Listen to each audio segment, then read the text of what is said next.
Hello, I am Orange Cat, and this is my quick review of South Park Season 22, Episode 9, called Unfulfilled. In general, it was a pretty mixed bag of an episode for me. First off, I'll go into the general theming. One issue I had with the general theming is that this episode took a lot from other episodes earlier in the series, like the concept of being a company town with one business controlling the town was a lot like something Walmart this way comes way back where Walmart prices forced all of Main Street to close down and everyone to get a job how to work at the Walmart. And also, they even touched on Week's family, how the coffee business got shut down, so they had to work for Amazon too, and which is very similar to a plot from the episode Underwear Gnomes, where Starbucks moved next door and was trying to price Tweek's family out of their business.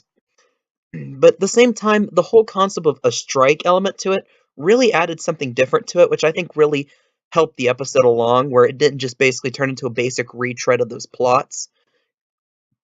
And I just really like that. I like the whole concept of union culture, strike culture, all those different things, how they played into it. Although there wasn't any additional twist to it, it was just basically we're on strike, these scabs are destroying the strike, and the boss trying to make the workers work.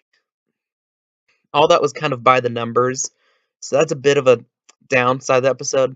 Another thing about this episode is weird is they essentially had three different A plots, and if it wasn't for the fact that it was just kind of a cliffhanger at the end and it turned out to be a two-parter in the season, then it would have really hindered the episode where you would try to cram in three A plots in 30 minutes. How you have the general strike, you have specifically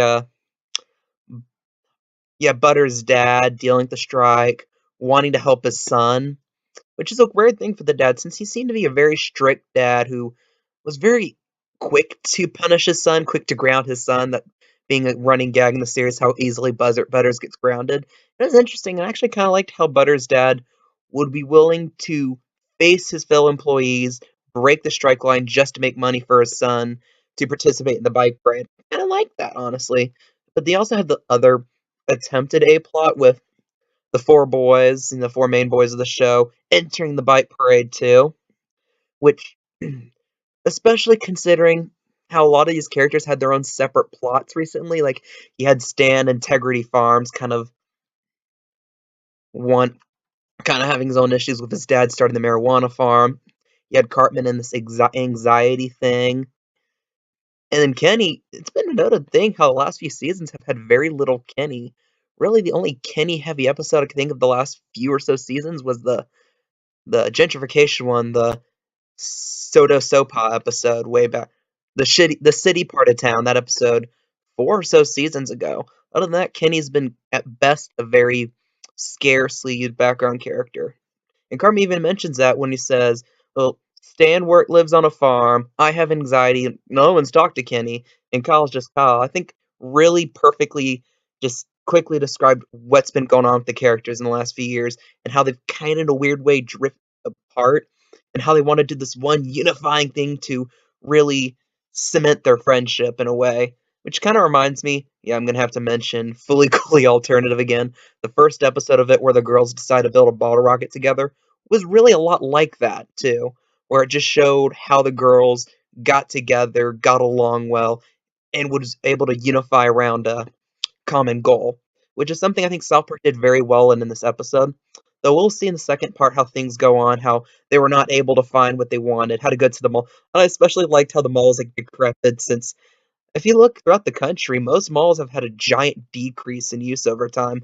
Not because of like a bad economy or anything, but because everyone's getting their stuff from Amazon. And also liked how this showed everyone's reliance on Amazon, how the workers commented, "We barely get enough money to pay for the things we buy on Amazon." And also just how that opening sequence, although I thought it went a little too long, I really liked how it showed how like the whole system came together, how everyone in town got their items from Amazon just to really signify how important this fulfillment center was to the town, which really made them striking all the more important later, how well the people in the town aren't getting their items anymore. But in general, I thought this was a decent episode. I think this set itself up for this better than the Man Bear Pig two-parter we had earlier this season. In general, I think it was an average episode, one of the better few so far this season. I can't find any major complaints about it, other than the ones I mentioned where they kind of tried cramming in three A plots. And yeah, I just generally liked it. Orange Cat. If I had to rate this, I almost forgot this. If I had to rate this, I would give this a 8 out of 10. It was a very good episode. I'm Orange Cat, and that is all.